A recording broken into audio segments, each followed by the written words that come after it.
Chers amis, bonjour à tous. Nous sommes le 21 avril 2024 et j'ai aujourd'hui le plaisir de recevoir Joachim Murat. Est-ce que c'est la bonne prononciation? Joachim Murat, c'est bien ça. C'est bien ça. Bonjour Bravo. Bravo. Joachim. Alors, Bonjour Marc Guéant. comment allez-vous? Bonjour Marc Guéant. Mais écoutez, ça va pas mal. Un dimanche en demi-teinte ici à Paris, puisque là, alors vous êtes sur plein de fuseaux horaires différents. Donc là, il est 17 heures à Paris de mon côté. Oui. Et Pour moi, il est on 23 a des heures. giboulées de pluie. Ah voilà, c'est ça, oui. On a des giboulées de pluie énormes et puis des grands ensoleillements. C'est un mois d'avril à Paris, quoi. D'accord, très bien. Alors, je rebondis sur votre prénom. Je viens de dire Joachim parce que je viens de voir une vidéo TikTok dans laquelle vous vous présentez. Et avant de voir cette vidéo, je vous aurais appelé Joachim. Est-ce que c'est bon, c'est pas bon? Non, non, Comment les deux on fonctionnent. prononce Joachim? Non, non, les deux fonctionnent, Marc, mais dans mon cas, c'est Joachim. Alors ça, on le sait parce que c'est du bouche à oreille, puisque c'est depuis le maréchal Murat. Et en fait, vous avez, parce que le chef de famille s'appelle toujours Joachim, et vous avez deux prononciations dans la version française et catholique du prénom, c'est Joachim dans le nord de la France et Joachim dans le sud. Et moi, ça vient du Quercy. C'est la différence Languedoc-Languedoc, en fait. Ah, très intéressant. Bon, moi, je viens du sud, je suis Marseillais, donc je devrais dire Joachim. C'est ça. À D'accord. Marseille, on dit Joachim. Bon, beaucoup de personnes vous appellent Joachim, ça vous dérange pas. Vous n'êtes pas vexé. Pas du tout. Non, en plus, c'est beaucoup plus joli, Joachim, pour être tout à fait honnête, ça sonne c'est plus chantant. D'accord, très bien. Alors, merci d'accepter cet entretien. Vous êtes candidat aux élections européennes. On va parler de politique dans quelques instants. Mais avant cela, comme c'est une chaîne qui parle d'expatriation et de France et de l'étranger, plus précisément, est-ce que vous pouvez, dans un premier temps, vous présenter et notamment dire à nos auditeurs quel est votre lien avec l'expatriation, les Français étrangers ou en tout cas l'international? Oui, alors moi j'ai écouté, aujourd'hui j'ai 50 ans, mais j'ai travaillé et je travaille toujours d'ailleurs, mais j'ai travaillé pendant 25 ans à l'exportation de technologies de défense, technologies de sécurité, technologies de souveraineté à l'étranger avec comme client les gouvernements étrangers. J'ai travaillé pour la SAGEM, j'ai travaillé pour le groupe Safran et dans 30 pays différents dans le monde. Et j'ai été expatrié pendant 7 ans en Inde. J'étais basé à New Delhi, je dirigeais une filiale du groupe Safran qui s'appelait Morpho, qui était en charge de produire et de mettre en place un projet d'état civil sécurisé en Inde pour prendre les deux yeux, les 10 doigts et le visage de tous les Indiens, toute la population, donc la biométrie des Indiens. Et c'est un projet, moi j'y suis resté 7 ans, on a enregistré tous les Indiens en 8 ans et demi. Quand je suis parti, on était à 850 millions d'Indiens. Là, on a enregistré 1,450 milliard d'Indiens, tout tourne. Et j'ai passé 7 ans à Delhi, mais j'ai tourné dans toute l'Asie du Sud, évidemment, en travaillant avec deux premiers ministres indiens, et c'était passionnant. D'accord. Vous êtes déjà venu à Hong Kong? Alors, Hong Kong, alors j'ai transité beaucoup par Hong Kong, mais je me suis jamais arrêté. Hong Kong et Shanghai c'est les deux capitales asiatiques que je ne connais pas. J'ai été à Pékin, j'ai été dans toute l'Asie du Sud-Est, et c'est vrai que Hong Kong et Shanghai, non, j'y suis pas allé. Ah, bon, il faut venir. Très bien. Alors, est-ce que vous pouvez nous en dire un petit peu plus d'où vous venez? Alors, vous êtes l'arrière-arrière petit-neveu de l'empereur Napoléon Ier, Ouais, ouais. descendant de Joachim Murat, Joachim Murat, appelé Joachim. Joachim Napoléon Ier, roi de Naples et de Caroline Bonaparte.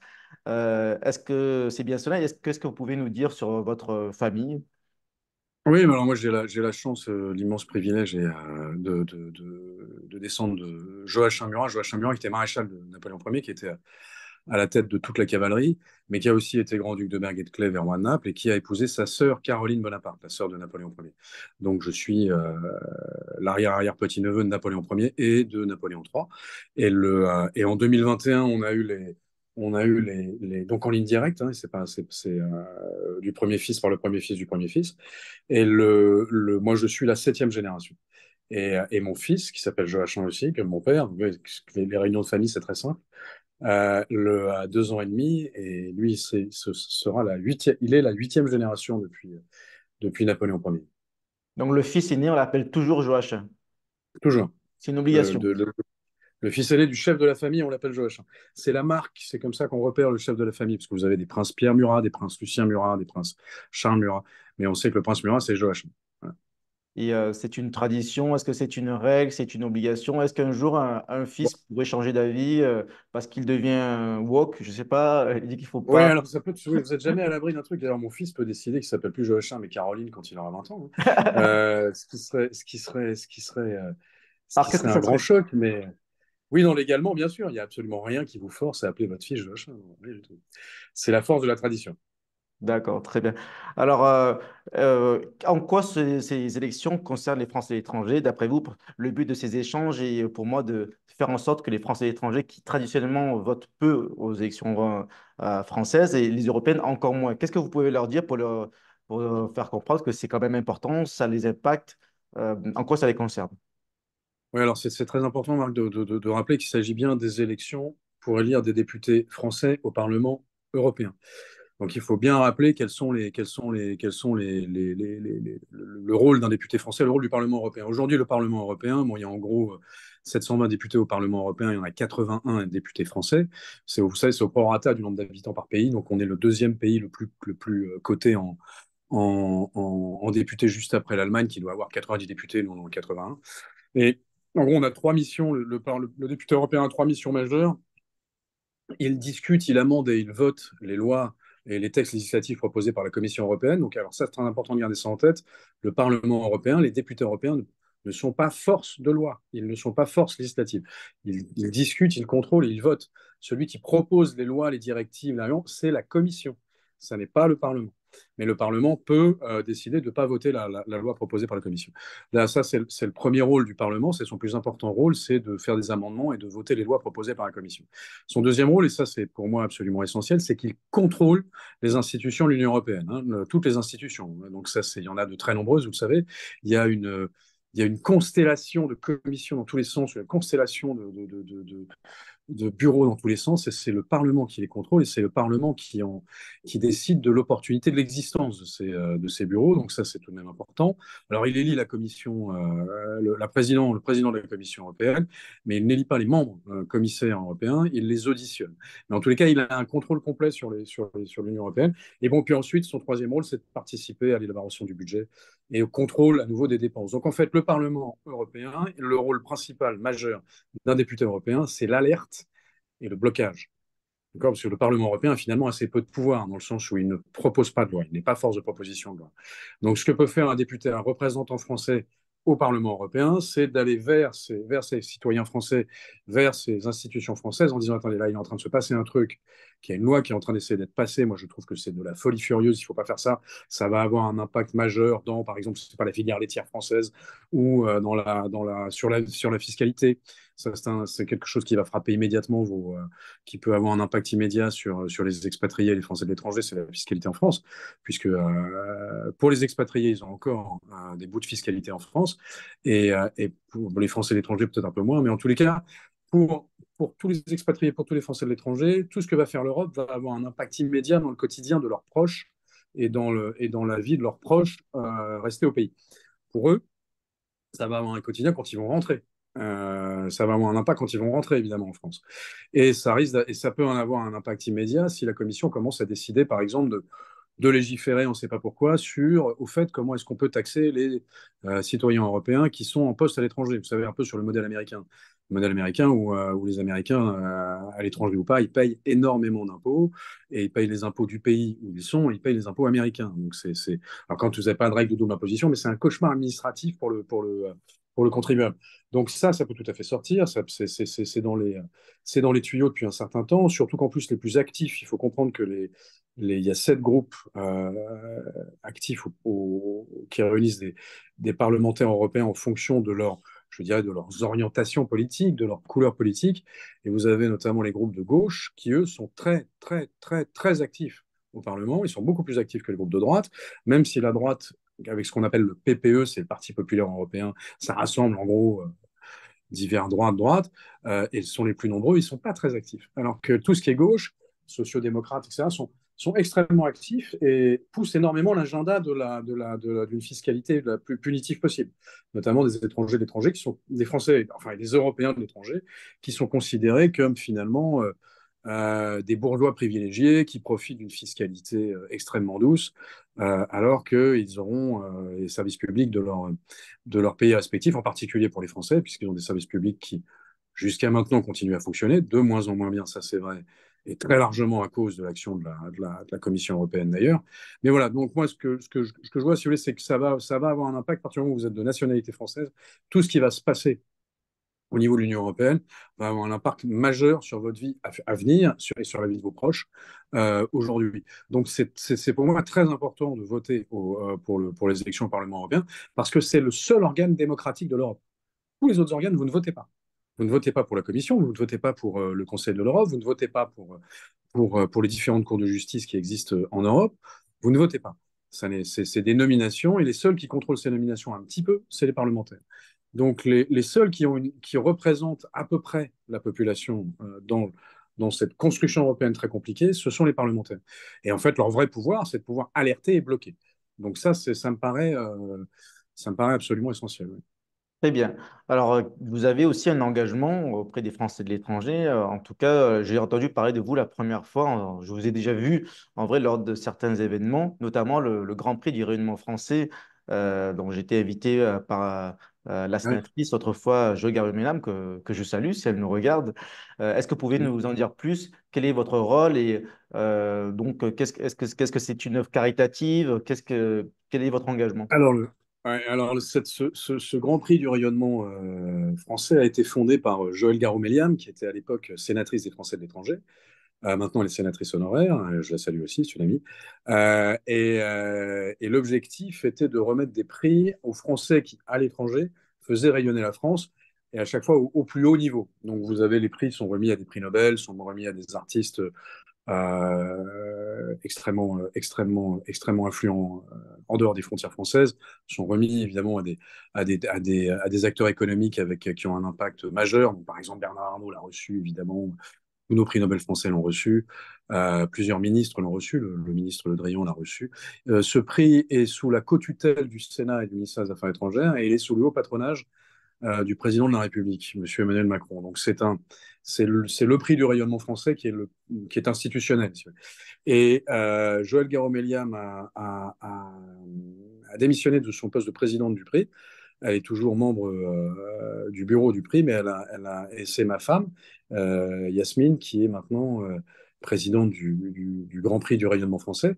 Et ça met en avant le rôle justement des expatriés, le rôle des Français de l'étranger dans le rayonnement de la France. Voilà, donc on a des journalistes qui sont des correspondants, par exemple, dans des grandes rédactions à l'étranger. On a des grands sportifs, on a des chefs d'entreprise, on a des artistes, évidemment, des chefs cuisiniers, des ONG mais c'est plutôt des individus qui sont récompensés.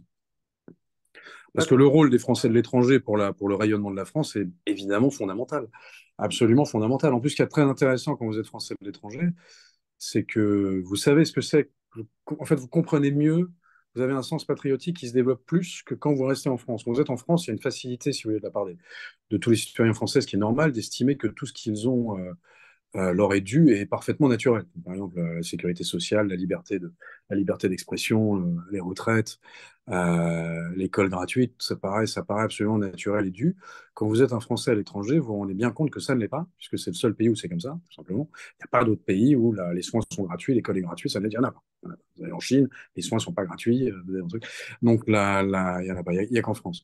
Et surtout, vous vous rendez compte de l'image de la France à l'étranger.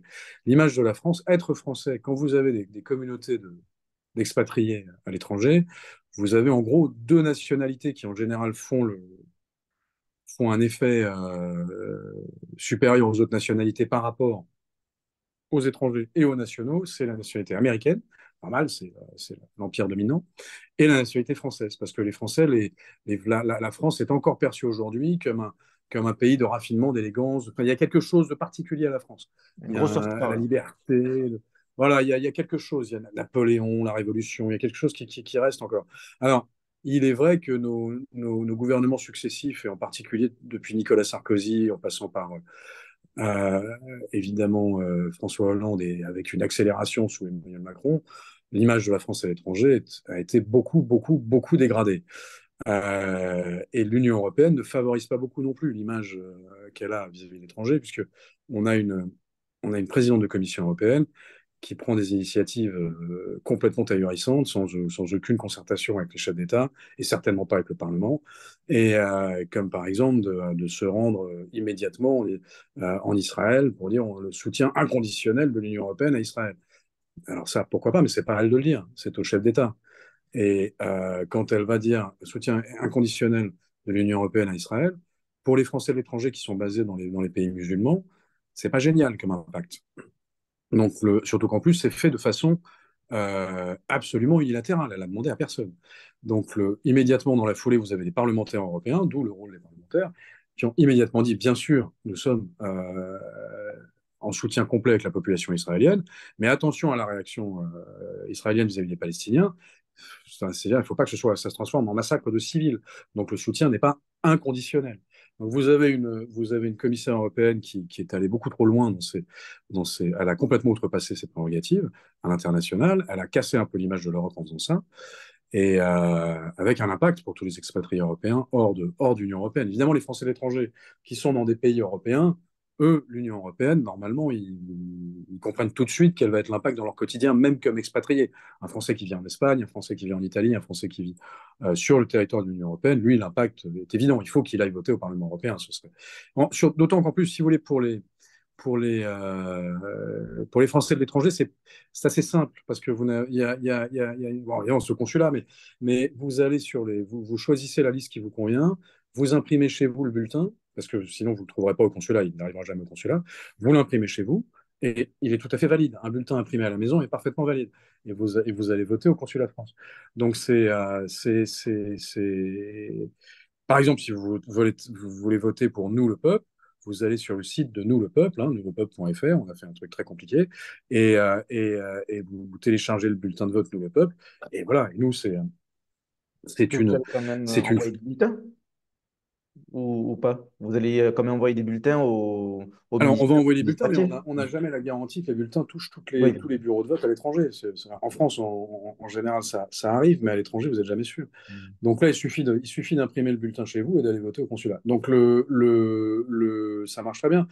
Nous, notre formation à nous, c'est une liste qui est composée, si vous voulez, de beaucoup de représentants de la société civile, d'une partie des membres d'un parti qui s'appelle République souveraine, qui est un parti souverainiste de gauche, et qui est le parti de Georges Kuzmanovic. Alors pour ceux qui ne connaissent pas Georges Kuzmanovic, c'est un néo-sovétmentiste en gros. Alors il a été effectivement chez LFI à une époque, mais c'est une époque qui remonte quasiment au Crétacé, donc c'est l'époque où Jean-Luc Mélenchon n'était pas encore devenu euh, un enjeu pour la démocratie.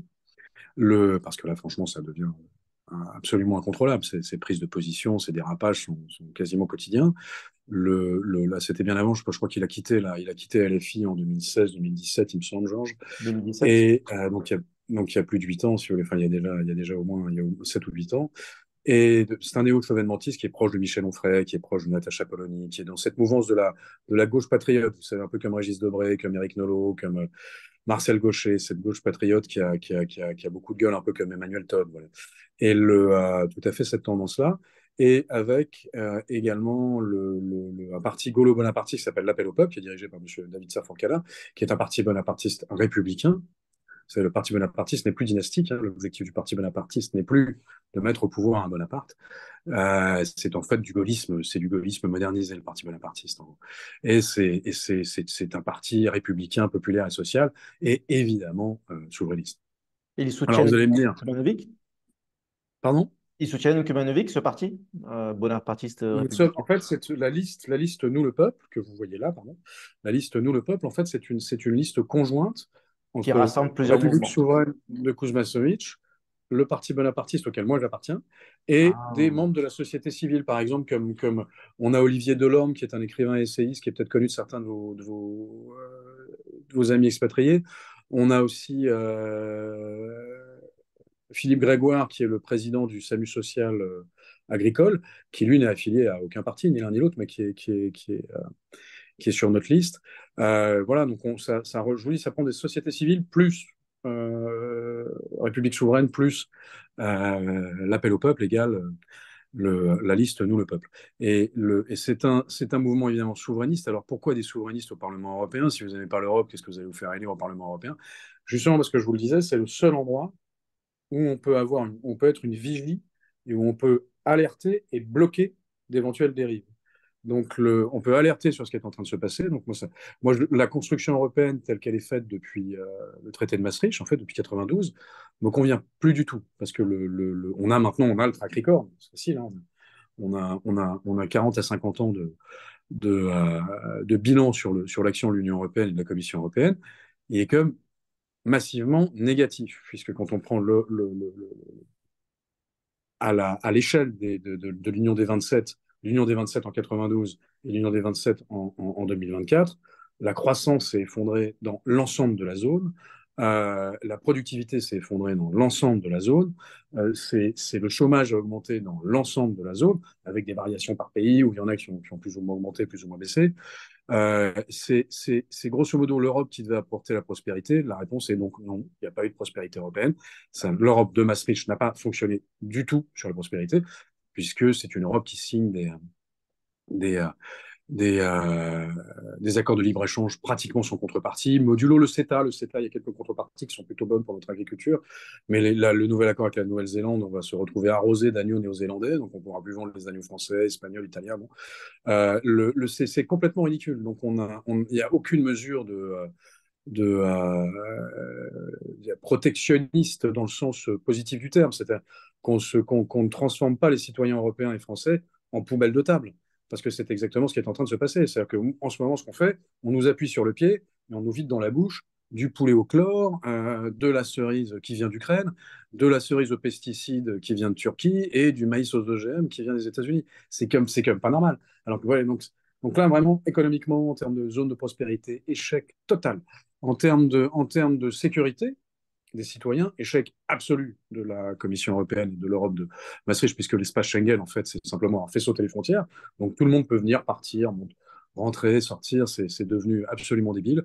Vous avez une immigration qui est non seulement incontrôlée, mais qui est surtout encouragée pour être la Commission européenne, la Cour européenne des droits de l'homme et la Cour de justice européenne euh, favorise une immigration sans aucun contrôle et la plus nombreuse possible. Donc ça devient même On contre-productif. En on fait. n'entend jamais Kumanovic parler d'immigration, ou il en Kuzmanic, parle. ah bah il est pour alors je sais, son point de vue est simple, il est comme toute personne raisonnable aujourd'hui, qu'elle soit de droite ou de gauche, c'est pour un contrôle complet de l'immigration. Il faut restaurer les frontières. Enfin, ou on traite une bonne fois pour toutes vraiment les frontières européennes comme des frontières d'un pays, les frontières extérieures d'un pays, ou on rétablit nos frontières dans chacun des pays, et ce sera pénible pendant.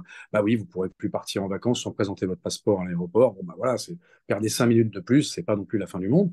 Le temps d'établir vraiment un système de surveillance des frontières européennes, un Frontex, qui soit opérationnel et exécutif. Parce que là, ça devient de la folie furieuse. On en est, je crois, à 500 000 par an en France. On les compte, 500 000. Enfin, c'est, euh, c'est, euh, c'est deux fois la ville de Bordeaux tous les ans, quand même. Donc ça fait un peu beaucoup. Là, et qui en plus sont pour la plupart complètement inintégrables, pour ne pas dire inassimilables. Donc, problème de sécurité, problème de poids sur les services publics, puisque il pèse énormément sur les services publics Est-ce qu'il y a un lien entre l'immigration et ça- l'insécurité? Pardon? Est-ce qu'il y a un lien entre l'immigration et l'insécurité? Bah évidemment, bien sûr qu'il y a un lien. Donc, toute personne qui vous dira le contraire a simplement peur de finir brûlé ou bûché du tribunal de la bien-pensance. Mais si oui, c'est une évidence. Il faut être totalement irresponsable pour le nier. Il y a évidemment un lien entre immigration et insécurité. Pardon. Euh, Vous parlez beaucoup de frontières. Qu'est-ce que vous voulez exactement? Est-ce que vous voulez, qu'est-ce qui vous différencie, par exemple, des listes comme Asselineau, Philippot? Est-ce que ouais. vous voulez le Brexit ou pas le Brexit? Pardon, le Frexit. Ouais. J'ai l'impression que vous parlez beaucoup de réformer l'Europe, de la voie démocratique. Est-ce que vous voulez en sortir ou pas? Alors en fait, si oui, il n'y a pas, il y a pas d'autre choix que d'envisager très sérieusement de prendre comme dans sa boîte à outils le Frexit. Le Frexit doit être dans la boîte à outils. Nous, notre boîte à outils est plus large chez nous, le peuple, que Asselineau ou que les Patriotes, ou c'est Frexit immédiatement. Voilà, c'est l'objectif, c'est le Frexit. Le Frexit, Avant de parler de Frexit, il faut commencer par expliquer quelles peuvent être les conséquences d'un Frexit. Les conséquences d'un Frexit peuvent être extraordinairement lourdes pour la population française. Donc, avant d'embarquer les Français dans un Frexit, il faut commencer par leur expliquer quelles en sont les conséquences. Une fois qu'on a expliqué les conséquences, parce que la sortie de l'euro n'est pas sans conséquences, la sortie de l'Europe ne sera pas sans conséquences sur toutes les normes industrielles, sur tous les échanges qu'on peut avoir, il y aura des conséquences absolument colossales. Qu'est-ce qui est mis en place pour contrer ces conséquences négatives et pour accélérer les conséquences positives d'un Frexit éventuel. Ça, donc le Frexit peut être géré, mais ça ne va pas être géré avec vous sortez pas, vous faites pas un Frexit dans 3 mois. Hein. Ça, c'est du suicide. Vous pouvez vous orienter vers un Frexit. Moi, je ne suis absolument pas contre l'orientation vers un Frexit, mais un Frexit en quelques semaines, c'est de la folie furieuse. Ça doit se préparer. Il faut que vous ayez d'autres partenaires, d'autres pays européens qui soient partenaires avec vous dans cette aventure. Parce qu'il faut que vous ayez des alliances et des partenariats privilégiés avec d'autres pays pour continuer à avoir des relais de croissance et des leviers de puissance en dehors de l'Union européenne. Et surtout, il y a une chose, c'est que si vous faites un Frexit, l'Union européenne, elle continue. Cette histoire de dire, ah oui, si la France quitte l'Europe, l'Europe s'effondre. Non, non, non, l'Europe ne s'effondre pas. L'Europe du Nord, elle vit très bien sans la France. Hein. Donc l'Europe de ce qu'on appelle la banane bleue, hein, qui va de la Hollande en passant par l'Allemagne avec les pays nordiques et toute l'Europe de l'Est et toute l'Europe centrale, sans la France, ça lui pose aucun problème. Et on se retrouve avec, donc elle, en revanche, cette Europe-là, si jamais la France quitte l'Europe, cette Europe-là va faire exactement comme elle a fait avec l'Angleterre, c'est-à-dire s'acharner parce il faut intimider les autres États qui voudraient sortir, il faut leur faire peur. Donc, il faut taper sur les sortants. Donc, c'est ce qu'on a fait sur l'Angleterre. L'Europe a fait le maximum pour emmerder les Anglais, pour embêter les Anglais, pour qu'on puisse dire, vous avez vu, attention, si vous sortez, ce qui va vous arriver. Il y a un comportement qui est un petit peu limite, je trouve. Et le résultat, en fait, c'est d'ailleurs que le Brexit, qui ne peut pas être comparé à un Frexit à nouveau, parce que il n'était pas pris dans l'euro, les Anglais, nous sommes pris dans l'euro. C'était évidemment un choix extrêmement hasardeux, extrêmement dangereux et qui s'est avéré désastreux pour l'économie française, le choix de l'euro. Mais maintenant, on est pris dans une trappe en euros avec 3 000 milliards de dettes en euros et les dettes privées en euros. Vous ne ferez croire à personne qu'on sort de l'euro sans conséquence sur votre plan d'épargne et sur votre emprunt pour votre voiture et pour votre appartement. Ça, c'est pas vrai. Donc, ça se prépare. Donc, c'est pour ça que, vous savez, c'est sauter comme un cabri sur sa chaise, Frexit, Frexit, Frexit, Frexit, comme disait le général de Gaulle pour l'Europe. Je suis tout à fait favorable à l'emploi du Frexit comme, euh, comme bouton nucléaire, mais il faut être prêt à appuyer dessus. Oui, moi je suis tout à fait d'accord. Mais avant ça, il y a ce qu'on appelle c'était la politique dite du plan B. C'est moche comme nom de politique. Il faudra trouver un truc plus sexy, plus glamour. Mais c'était tout simplement d'arriver face aux Français en disant voilà, nous, voilà ce qu'on propose de changer dans cette construction européenne. Il y a 60 ans de travail pour faire les commissions, pour faire les parlements, pour trouver les locaux. Il y a quand même un gros boulot de construction d'institutions. Il y en a qui sont complètement pourris, il faut qu'on les dégage. La CEDH, tout ça, ça dégage. La CEJ, il faut absolument la CJE. La Cour des justice européenne, il faut que ce soit entièrement amendé. Hein. Il y a des choses qu'il faut garder, il y a des choses qu'il faut jeter, il y a des choses qu'il faut réformer.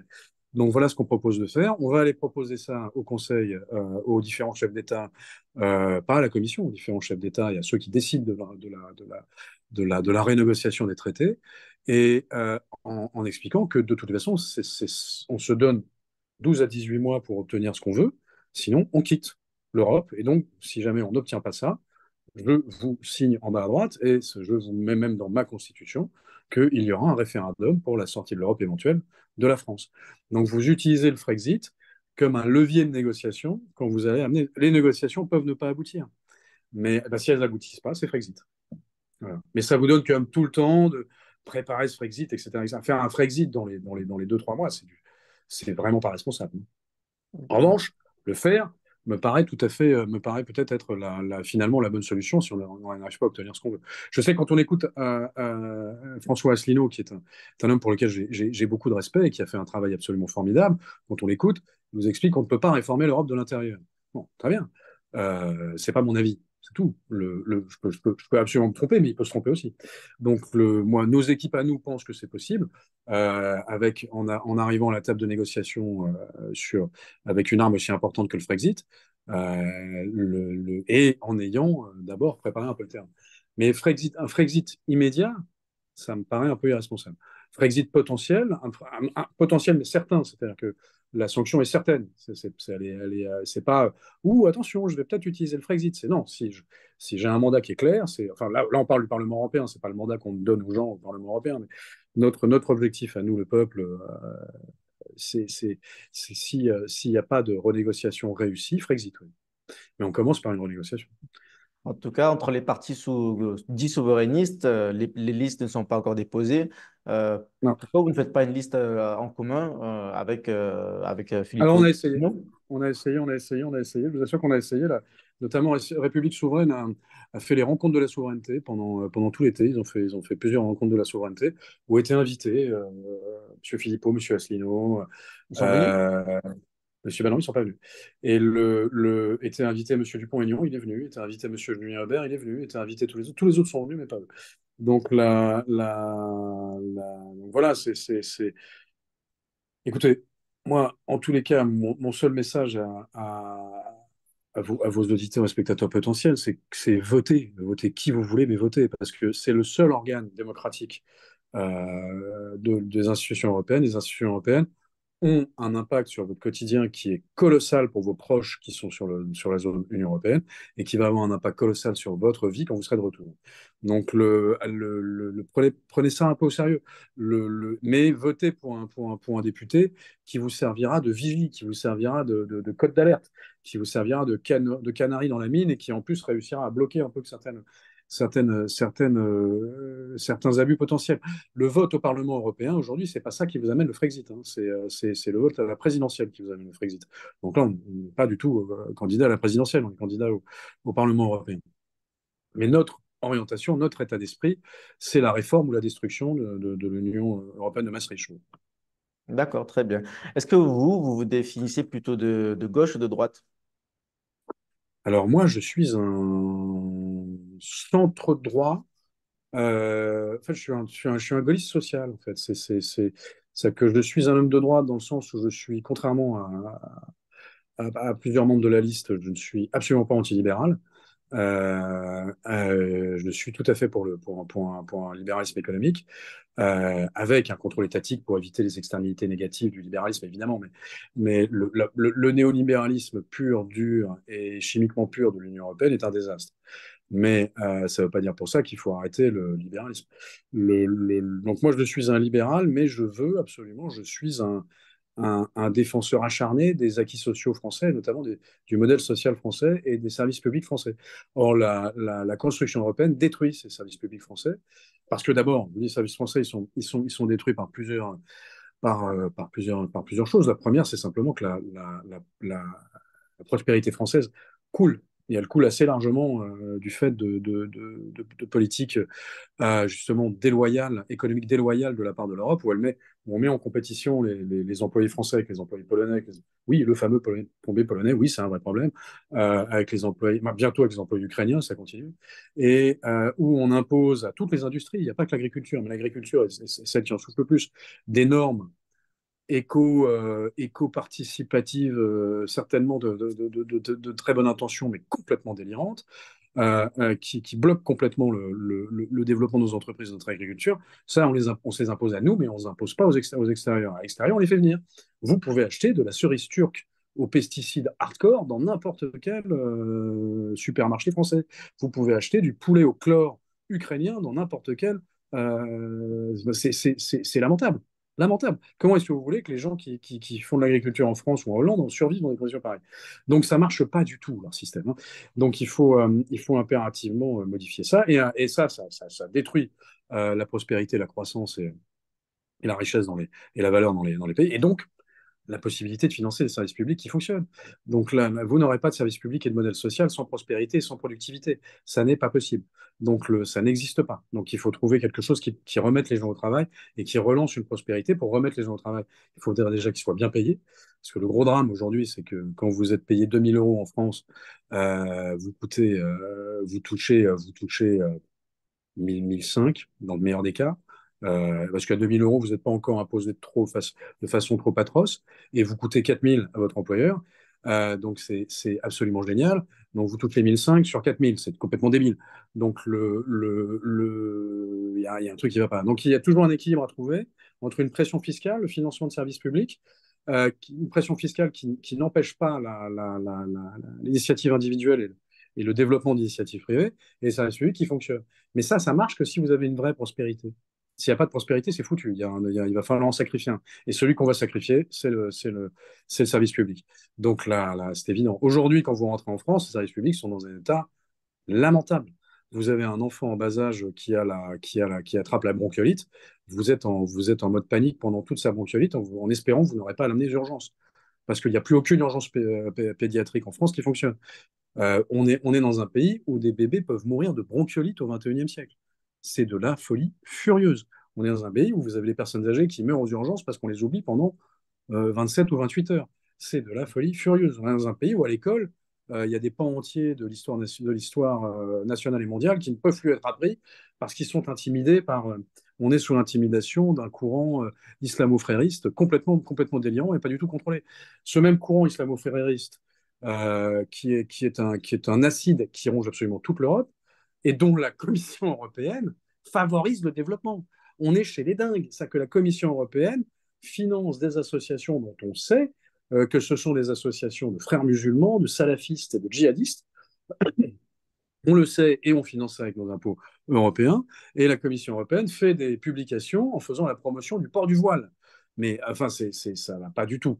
Donc, oui, il y a des choses il y a des contradictions avec lesquelles on ne peut plus.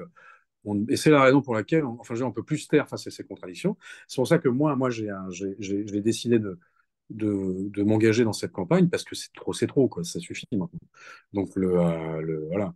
Et moi, je dépends d'un salaire, je n'ai pas de fortune personnelle. Le fait de m'exposer en public me met à risque par rapport à mes employeurs actuels et futurs, ça c'est vrai. Surtout quand vous êtes un souverainiste européen, parce qu'on vous dit, voilà, Brexiteur, virez-moi ça immédiatement, on veut surtout pas en entendre parler. Un mec comme Asselineau n'a jamais été invité sur aucune télé publique, jamais. Mm. Donc vous prenez des risques, c'est complètement fou. Vous êtes quand même dans un monde où si vous critiquez la Commission européenne, vous prenez vraiment des risques. Voilà, on est chez les dingues.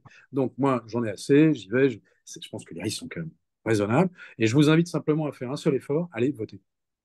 Allez D'accord. voter. Vraiment. Alors, est-ce que je peux vous poser une question un peu plus, on va dire, au sujet de votre démarche personnelle? Pourquoi vous êtes dans cette liste? Parce qu'en fait, depuis, je vous ai laissé parler parce que c'était très intéressant et je suis quasiment d'accord avec tout ce que vous dites. Et en fait, soyons honnêtes, quand on vous écoute, on a l'impression que vous êtes quand même quelqu'un de très à droite. Bon, vous avez été expatrié, directeur de Oui, filière. oui, non, alors je vous dis tout de suite, je suis à En droite. fait, vous êtes libéral économiquement. Vous êtes, en plus de ça, vous êtes un descendant de Napoléon. Vous avez eu de l'expérience militaire. On va dire que vous êtes Mm. conservateur sur les valeurs sociétales. En fait, moi, normalement, quelqu'un qui regarde votre profil sur le papier, on pourrait dire que vous votez que Reconquête. Qu'est-ce que vous faites avec Kuzmanovic, qui est Ah, quelqu'un de gauche? parce que non, je suis effectivement, moi je suis un homme de droite avec une vraie fibre sociale. Mais je suis indiscutablement un conservateur et je suis indiscutablement un homme de droite avec une vraie fibre sociale. Alors moi, Reconquête, c'est pas possible parce que Reconquête, ils ont j'ai Eric Zemmour qui incarne Reconquête. Alors c'est vrai qu'on a Marion Maréchal maintenant, mais alors lui, c'est plus de l'obsession, c'est de l'hystérie xénophobe. Ça marche pas en fait, ça ne sert à rien. Après, on peut, si on a envie d'être suprémaciste blanc, je pense que c'est un problème clinique, mais voilà, moi je me contente de constater que c'est inutile. C'est pas en étant un suprémaciste blanc ou un suprémaciste judéo-chrétien qui hurle au grand remplacement toutes les 2 minutes qu'on change quoi que ce soit. Parce qu'il y a le seul principe qui marche en politique, c'est le principe de réalité. Il y a un problème avec l'immigration, c'est vrai, il faut la contrôler. Il y a un problème avec une portion qui devient malheureusement de plus en plus large d'étrangers de culture musulmane, donc essentiellement, bien sûr, des gens qui viennent du Maghreb, qui viennent bien sûr d'Afghanistan, qui viennent des pays du Golfe, mais aussi du Mali, mais aussi d'Europe de l'Est, mais aussi de... Voilà, donc c'est pas... Le discours anti-maghrébin obsessionnel d'Éric Zemmour, pour moi, désamorce complètement la totalité de son discours. Parce que alors, il pleut, c'est les Arabes, j'ai plus d'eau chaude, c'est les Arabes, le temps pourri qu'on a eu au mois de juillet, c'est les Arabes. Enfin, donc ça va pas, c'est pas possible. Ça. Donc moi, je peux pas du tout m'accrocher à ça. Le bilan qu'il avait fait était un bilan exceptionnel, il a fait un très bon bilan quand il était chroniqueur sur CNews. Je pense que l'immense majorité de la population était d'accord avec le bilan et les analyses d'Éric Zemmour. L'application qu'il en fait aujourd'hui, c'est obsessionnel et que ça frise un peu l'hystérie clinique. Donc, alors c'est lui en tant que personne, hein, je pense qu'il y a d'autres personnes dans son parti qui sont un peu plus raisonnables, mais ça se transcrit beaucoup dans ce. Moi, je ne peux pas m'associer au parti Reconquête. Ça, c'est absolument pas Qu'en possible. Pas est-il aujourd'hui. Ça, c'est qu'en est-il du RN? Ben, j'ai l'impression que vous adhérez moins aux alors, idées identitaires, mais vous avez l'air plutôt assimilationniste, conservateur. Donc, a priori, le RN pourrait marcher. Il y a des électeurs chez les Français étrangers qui ne suivent pas trop la politique, ils aiment bien le RN, et oui, à vous entendre, ils pourraient voter pour vous. Qu'est-ce qui vous différencie? il y a une dédiabolisation du RN qui est réelle, hein, et d'ailleurs, il y a un très bon travail fait par Marine Le Pen et son entourage, et à l'époque d'ailleurs par Florian Philippot, hein, qui a fini lui aussi par quitter le RN pour monter les Patriotes. Donc c'est une question à laquelle Florent Philippot répondrait sans doute mieux que moi. Moi, la raison pour laquelle c'est pas. Alors moi, c'est un peu. Ce qui nous différencie, c'est que d'abord, le RN n'est absolument pas frexiteur. Moi, je suis potentiellement frexiteur. Le RN ne prend pas le Frexit dans sa boîte à outils. Donc, en fait, le RN, sur le sujet européen, hein, puisque là, c'est le Parlement européen, sur d'autres sujets, sur des sujets plus nationaux, machin, bon, ok. Mais c'est pas le débat d'aujourd'hui. Sur le sujet européen et sur le sujet de modifier l'Europe de l'intérieur, ne prend pas le Frexit du tout. C'est absolument annoncé nulle part dans le programme comme un outil de négociation. Si vous n'avez pas le Frexit comme outil de négociation, vous négociez que dalle. Donc, c'est pour moi, il y a une enfume là-dedans. En plus, si vous voulez, le RN a de nombreux députés au Parlement européen depuis très longtemps qui ont en fait un bilan assez. Enfin, il est nul en fait. Enfin, nul, c'est nul, pas nul au sens mauvais, c'est qu'il n'y a pas de bilan. Ils n'ont absolument rien fait. Et ils n'ont pas joué leur rôle d'alerte. Ils n'ont pas joué leur rôle d'alerte et de blocage. Parce que des souverainistes, s'ils se prétendent eux souverainistes, parce que moi je suis le rôle d'un souverainiste au Parlement européen, c'est l'alerte et le blocage. C'est ça le rôle numéro un. Vous êtes une vigie pour vérifier que les dérives du Parlement, si il faut enfin du Parlement, de la Commission et de son orgie de directives, de normes, de choses de délires, de sociétaux absolument Mhm. ahurissants. On a un agenda woko, islamo, ce que vous avez complètement dingue qui est poussé par l'Union européenne. Pourquoi? Parce que c'est la salle de jeu, la plus grande salle de jeu au monde pour les lobbies. L'Union européenne. Vous avez 3000 lobbyistes américains, vous avez 900 lobbyistes allemands, vous avez 150 lobbyistes français. Donc, c'est le Disneyland du lobbyiste, l'Union européenne. À côté de ça, c'est la foire du trône de la corruption. Donc là, on a vu qu'ils étaient tous, enfin, qu'il y avait un nombre absolument ahurissant de députés européens qui manifestement avaient été pas complètement insensibles à des appels du pied financiers venant du Qatar, venant de Russie, venant de où vous voulez. Hein, c'est pas, c'est la salle de jeu de toutes les ingérences internationales. Donc, si vous n'avez pas des députés un peu souverainistes, qui ont un peu l'intérêt de la France en tête, pour observer tout ça, pour dire attendez, mais là, ça ne va pas du tout, pour lancer des enquêtes, parce que là, vous avez une capacité de contrôle quand vous êtes parlementaire, vous pouvez faire des enquêtes pour corruption, vous pouvez les lancer, et notamment des enquêtes pour corruption ou pour trafic d'influence ou pour conflit d'intérêts sur des commissaires européens. Et ça peut être assez intéressant. Vous avez quand même aujourd'hui des sujets sur la souveraineté digitale en Europe qui sont colossaux. Avec le développement du cloud computing, avec le développement de l'intelligence artificielle, la suprématie américaine dans ces domaines vont faire de nous ce qu'on est déjà un peu, mais non plus un vassal, mais une colonie. C'est-à-dire que c'est terminé. On sera même pas le 51e État, on sera Porto Rico. Donc ils vont nous écrabouiller. Donc il est absolument essentiel et le rôle des lobbyistes de Microsoft, de Google, d'Oracle, d'IBM, de VMware, société pour laquelle je travaille aujourd'hui, hein, donc je suis au courant du rôle de comment fonctionne la défense d'intérêts américains auprès de la Commission européenne. C'est gigantesque. Donc il y a un rôle, il y a un sujet du cloud souverain, il y a un sujet de l'intelligence artificielle, au moins européenne, mais enfin au moins française, française et s'il le faut européenne. Mais vous voyez, les grands succès de l'Europe, tout le monde les cite tout le temps, c'est Airbus et Erasmus. Alors, Airbus et Erasmus, ça n'a pas été fait par l'Union européenne de Maastricht. Airbus et Erasmus, c'est l'exemple que l'Europe peut être tout à fait utile et tout à fait efficace quand elle est l'Europe des nations. Airbus et Erasmus, ce sont des accords entre pays directement. La Commission européenne et l'Union européenne telle qu'elle existe n'ont absolument rien à voir avec cette construction-là. Ah, d'accord, c'est Donc, vous intéressant. pouvez tout à fait, oui, oui, vous pouvez faire Je un dis Airbus souvent que de la. je suis un produit d'Erasmus, donc je dis souvent ça Ah oui. plus ou C'est un truc qui a moins été. dire ce qu'a apporté l'Union européenne. Mais en fait, ça vient pas de Eh l'Union ben, c'est pas européenne. l'Union européenne, c'est l'Europe, c'est la Ah, construction ok. européenne qui l'a apporté, mais c'est pas le. Donc la construction européenne, c'est évidemment utile. On est tous européens, on veut tous faire de l'Europe une zone de prospérité et de puissance, mais il faut pour ça que ce soit pas cette construction-là, parce que là, on est dans une zone non pas Mhm. d'impuissance, mais carrément de dépuissance. C'est-à-dire que l'idée, c'est que la peu de puissance qu'on a, on l'écrase. Alors, Donc c'est complètement débile. parlons un petit peu de relations avec enfin, l'Union européenne avec les États-Unis. Que pensez-vous de l'OTAN et de la guerre en Ukraine? Je sais que beaucoup de nos auditeurs ont un certain avis sur la question ukrainienne. Quelle est la vôtre? Et est-ce que c'est la vôtre ou est-ce que c'est celle de toute la liste? Est-ce que vous avez la même que Manovic? Qu'est-ce que vous en pensez? Alors, pour ce qui est de la situation en Ukraine, en plus, c'est intéressant, parce que là, pour le coup, c'est un vrai symptôme de cette construction européenne qui est devenue, enfin, qui a complètement perdu sa voie, quoi. Donc, aujourd'hui, si vous osez dire que, dis donc, ce serait peut-être pas bête de parler un peu de paix avec les Ukrainiens, non, on n'en a pas assez, on veut continuer à ce qui est 200, puis 250 000, puis 300 000 morts ukrainiens, parce que c'est quand même pas, c'est pas une situation idéale. Est-ce qu'on pourrait pas envisager de mettre en place enfin que l'Europe joue le rôle de médiateur dans des, dans des discussions, dans des préparations de paix et pour une paix durable, déjà pour un cessez-le-feu, petit un cessez-le-feu. Et dès que vous commencez à parler de ça, vous êtes un affreux pro-russe, c'est absolument délirant. Donc, ce qu'il y a, c'est ce que je trouve un peu abject, moi, dans la communication aujourd'hui de ceux qui sont les tenants de l'Europe fédéraliste, c'est-à-dire qui veulent noyer complètement la France, l'Italie, le truc dans une Europe fédérale, où vous aurez un truc les États-Unis d'Europe, en fait, où la France deviendrait le Colorado, l'Allemagne deviendrait la Californie, machin, avec des gouverneurs, et vous auriez un président qui serait, j'imagine, idéalement Emmanuel Macron. On comprend que ça fait partie de ses ambitions, et je comprends qu'il y ait ce type d'ambition, c'est une belle ambition, mais c'est si l'Europe fédérale existe. Alors moi, je suis absolument formellement opposé à l'Europe fédérale. Et l'Europe fédérale aujourd'hui utilise la guerre en Ukraine pour accélérer sa création.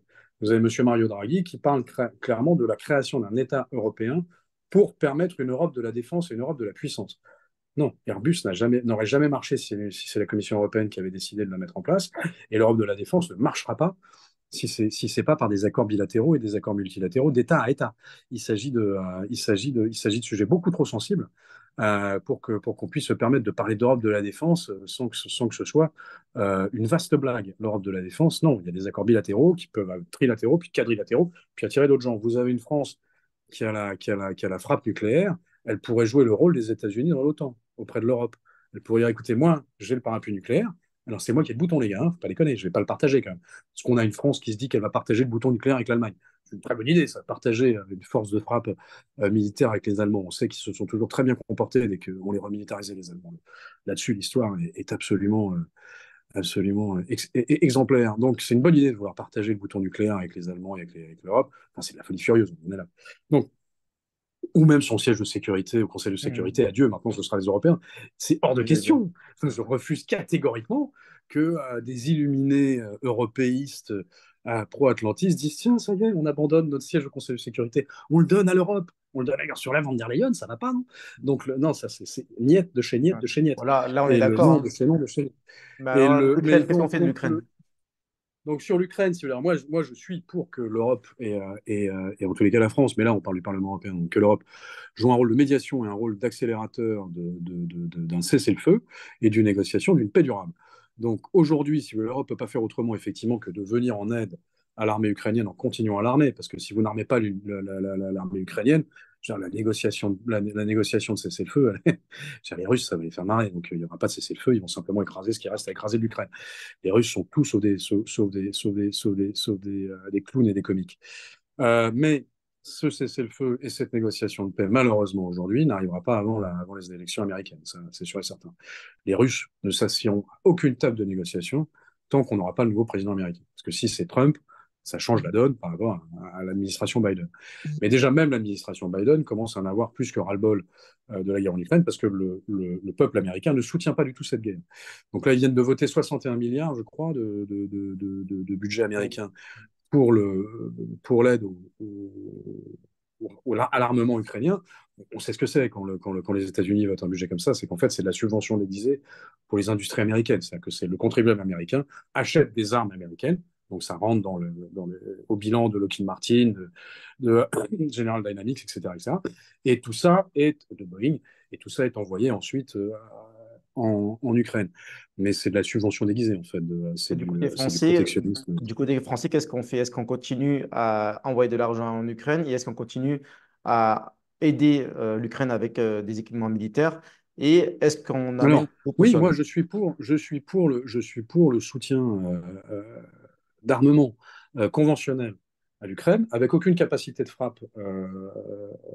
Il ne faut pas qu'on fournisse à l'Ukraine des missiles qui peuvent taper Moscou. Ça, c'est irresponsable. Ça, c'est pas possible. Les moyens de se défendre. En revanche, il faut. Pardon? Les moyens de se défendre. Voilà, alors faut, aux soldats ukrainiens de pouvoir au moins tenir ses positions ou de pouvoir se défendre et éventuellement de reprendre du terrain. On a déjà filé des canons César, c'est très bien. Les armements, les trucs, ok, impeccable.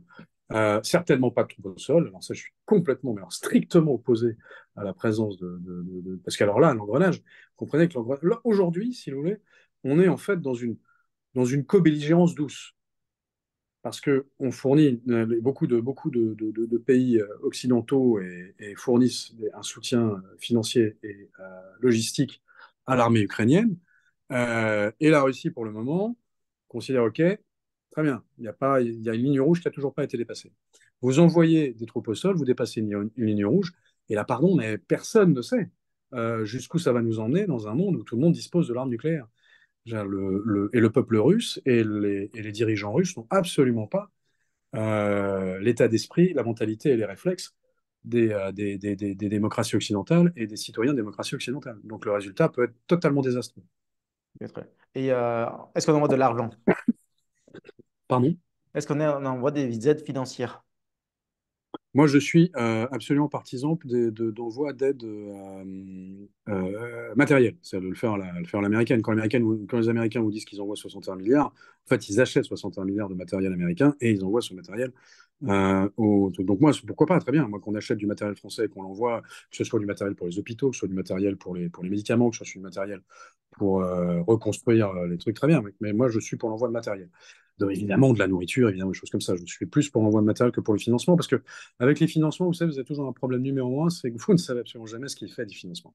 Donc, vous savez, c'est la fameuse théorie du co-développement. Il faut développer les pays qui ont besoin d'être développés. Donc, on leur donne de l'argent. Et on se rend compte qu'ils ne se développent pas du tout, mais qu'en revanche, l'argent est dépensé. Alors, il est dépensé, ça, Est-ce qu'il y a de la sphère corruption en totale. Ukraine? Bah, ça, alors, aujourd'hui, de la corruption, je ne sais pas.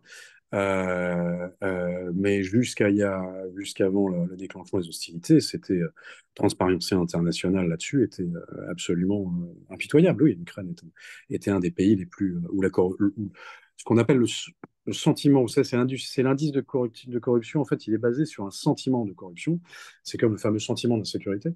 Mais là, pourquoi vous avez un sentiment de corruption? C'est parce qu'en fait, vous ne pouvez pas vraiment évaluer parce les cas de corruption sont assez rares finalement à aller jusqu'au bout.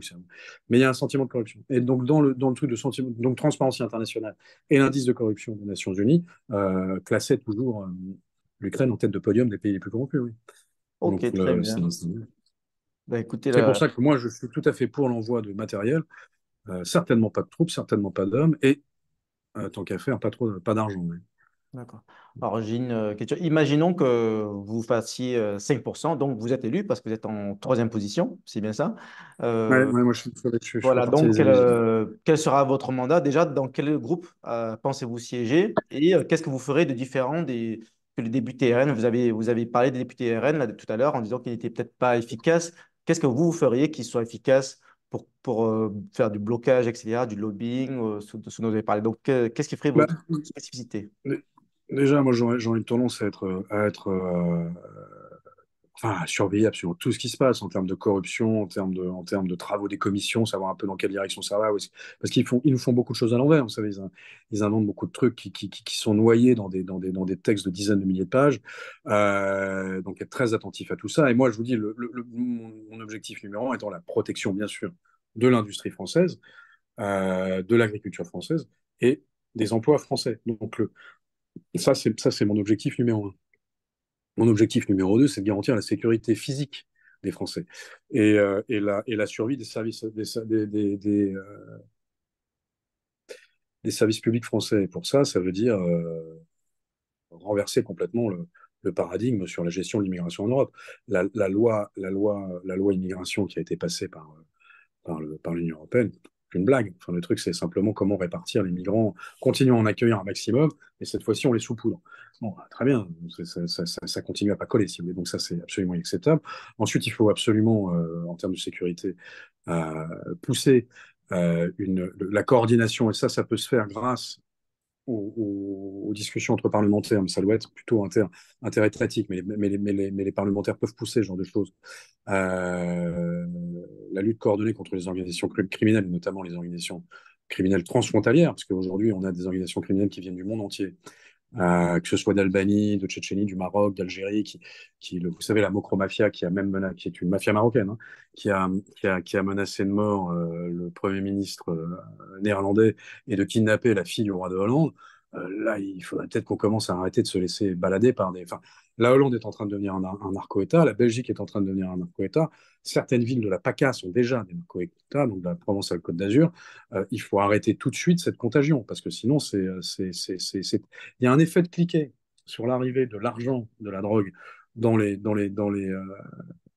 appareils politiques sur lequel vous avez beaucoup de mal à revenir. Hein. Donc, on n'y est pas encore. Il faut absolument l'arrêter tout de suite. Parce que sinon, on va se retrouver dans la situation du Salvador où il va falloir construire des prisons de 40 000 personnes, envoyer la police tirer dans le tas. Enfin, on n'a pas envie de ça maintenant. Mais pour éviter le Salvador, il faut tout de suite s'en occuper. Donc, moi, je suis pour, évidemment, la protection de nos industries, de nos emplois, de notre agriculture, la lutte contre tous les réseaux, que ce soit les réseaux de drogue, les réseaux de migration, et trucs, être beaucoup, beaucoup plus ferme. Moi, je suis pour une immigration, en ce qui concerne la France, pour un moratoire sur l'immigration, c'est-à-dire pour ce qui concerne la France, c'est-à-dire voilà, à partir de maintenant, c'est immigration zéro, jusqu'à ce qu'on ait voilà, zéro, zéro. C'est un truc, même les étudiants, même tout ça. On remet les pendules à l'heure sur l'immigration étudiante, on remet les pendules à l'heure sur le droit d'asile, et on se donne 6 mois, un an pour, pour remettre en place un système de gestion d'arrivée des étudiants et des demandeurs d'asile. Et à partir de là, on passe de 0 à 0,2, 0,3, 0,5. Mais il est Parce qu'on d'accord avec ça, reprend les étudiants. ils sont d'accord avec ça, les autres colistiers de Oui, votre oui, bah équipe? oui, parce que si vous voulez, l'idée n'est pas d'arrêter l'immigration, l'idée est de rétablir un contrôle migratoire. Or, pour rétablir un contrôle migratoire, vous avez besoin de commencer par l'arrêter, à mon humble avis. Hein. Et à partir de là, bah, vous arrêtez tout et vous remettez les contrôles là où ils doivent être, c'est-à-dire dans les pays de départ. Donc, il faut mettre ça en place. Bon, même tous les chercheurs, les hommes d'affaires étrangers, on les prend plus. Zéro, zéro immigration. Non, mais vous avez des visas business Ah, qui donc c'est demandent à pas être zéro contrôlés. alors. Aujourd'hui, non, mais aujourd'hui, l'immigration, oui, non, ce que j'entends par immigration, c'est l'immigration. C'est pas les visiteurs. L'immigration, vous avez un étudiant qui va Immigration venir. légale, illégale. Alors déjà, illégal, ça va évidemment. L'immigration illégale, c'est zéro. C'est même pas zéro. C'est application de 100% des OQTF, si vous voulez. Donc l'Europe n'empêche pas complètement, d'ailleurs, cette histoire de QTF. C'est pas vrai, hein, c'est la France qui ne veut pas le faire. Parce que c'est le Conseil d'État qui s'aborde le système. Parce que nous, on est à 7% de QTF réalisés en France. Ils sont à plus de 50% en Allemagne. Hein, et juste, à moins que ça ait vraiment changé, pour moi, l'Allemagne est toujours dans l'Union européenne et c'est à peu près la même que celle où est la France. Donc, si vous voulez, la France l'Allemagne pratique à peu près 15 à 20 fois plus de QTF que la France, ils sont soumis au même problème, Pourquoi ils y arrivent mieux que la aux mêmes France? contraintes européennes.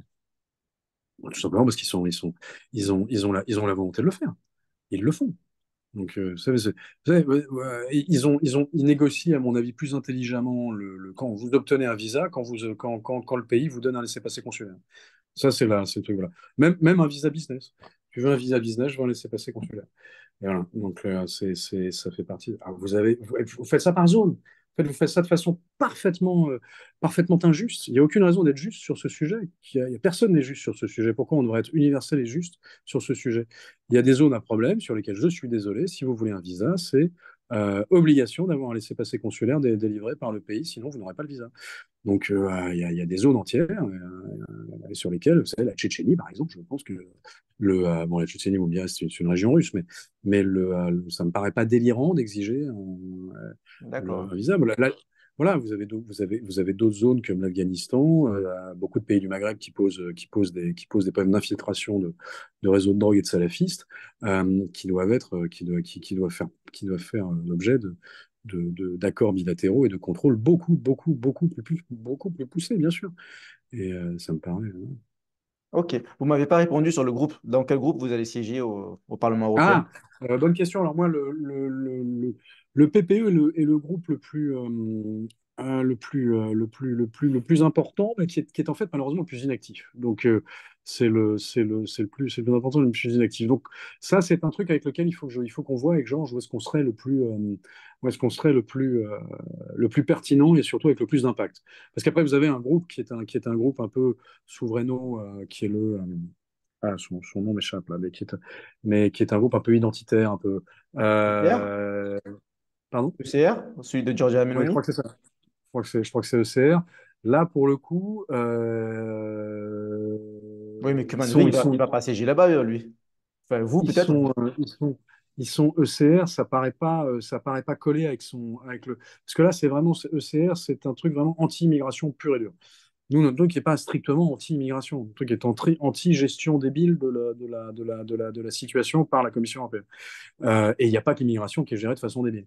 Donc mais elle est gérée de façon débile, ça, on est tout à fait d'accord avec le groupe EC. Euh, voilà. Donc, à discuter. C'est encore pas Oui, encore. ça, il faut que ouais, ouais, ça, il faut qu'on voit un peu. Là, assez naturellement, je vous dirais PPE, mais c'est assez à discuter.